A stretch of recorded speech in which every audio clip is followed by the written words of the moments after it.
So, like many white guys with too much time on their hands, I'm an atheist. Haven't had faith since I was 13 in 2012.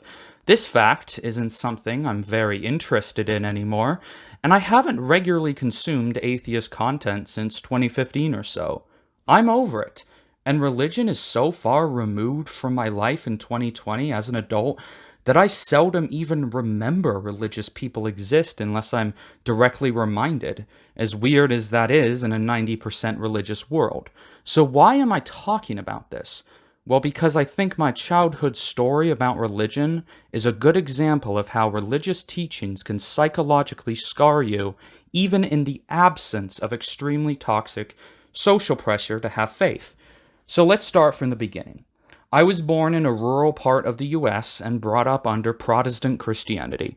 One of my parents, let's call them Parent 1, had extremely strong faith, which, as I was homeschooled growing up and they were my teacher, I would naturally adopt. But they were still a very kind person who in no conceivable way bullied me into believing.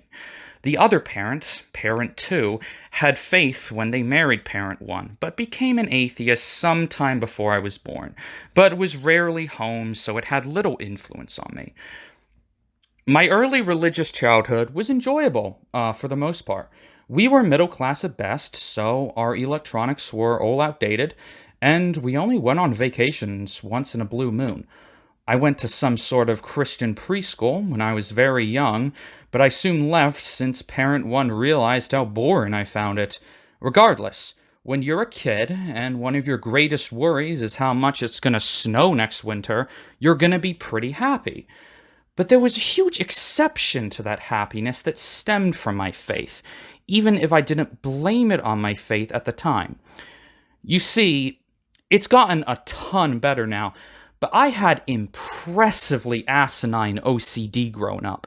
Like, to the point where if I was walking down the sidewalk, it would piss me off if the same foot stepped over the crack each time, and I would have to correct it.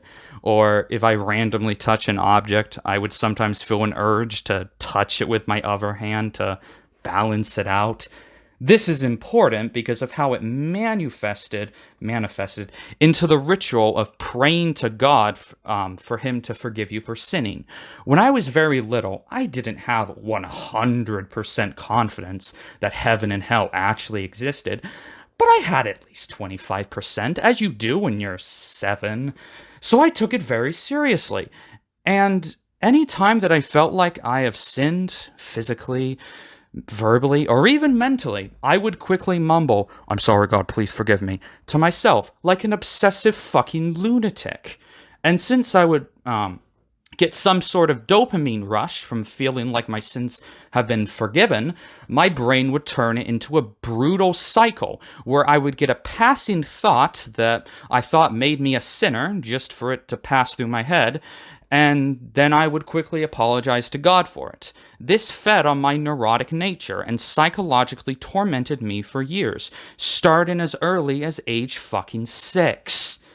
This is all occurring while I associate Christianity with positive comforts in my life, like Parent 1 or my church friends, and viewed the cycles of mental sin that operated almost like fucking Tourette's as just indicative of me being a sin-prone piece of human shit, rather than recognizing that this is just the result of placing a dichotomy of cosmological consequences onto an impressionable, neurotic child.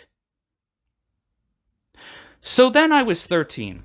I stumbled upon the video "If Man Obeyed God" by Dark Matter 2525, which was his most popular video at the time and still is, sitting at a truly impressive 14 million views. I'll leave it in the description if you haven't seen it already and you want to see it, but basically, it savagely satirizes the book of Genesis. I actually disliked the video at first, as it really pissed me off, but it got the ball rolling for me.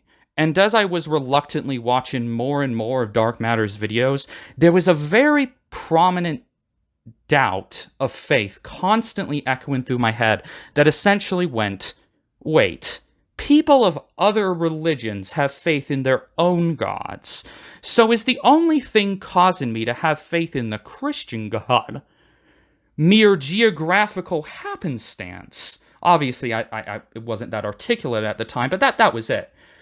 This thought, along with Dark Matter's videos, and a desire to no longer be a slave to my cycles of forgiveness for sin, caused me to eventually reduce the God of the Bible all the way down to higher power X in my head, making me an agnostic deist. Deism being the belief in a God who got the ball rolling but no longer meaningfully interacts with the universe, and agnosticism just not being sure about it. So basically, I then believed that God clapped the Big Bang and then went to jerk off, but I could be wrong.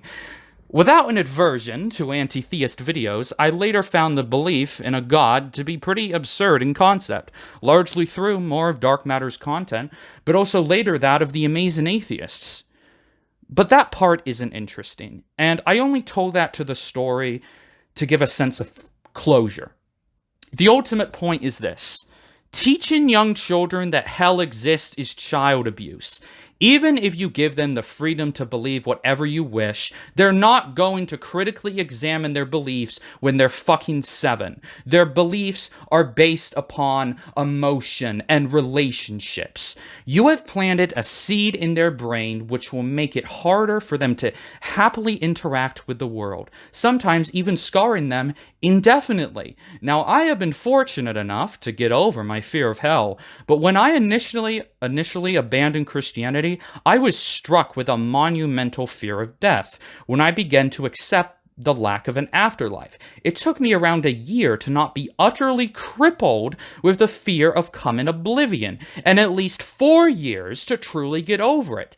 But I'm a better and stronger person now because I didn't retreat back into dogma and willful ignorance. But again, I wouldn't have had to power through such a crushing fucking conundrum if I were never told that objective spiritual meaning had to exist for meaning at all to exist. Genuinely mentally transitioning from theism to an acceptance of existential fucking nihilism is not fun. It's not something that you do on a weekend because you saw a season of fucking Rick and Morty. It's a brutal transformation that could very well lead some to suicide if they have many other sources of stress and despair in their life, which thankfully I didn't.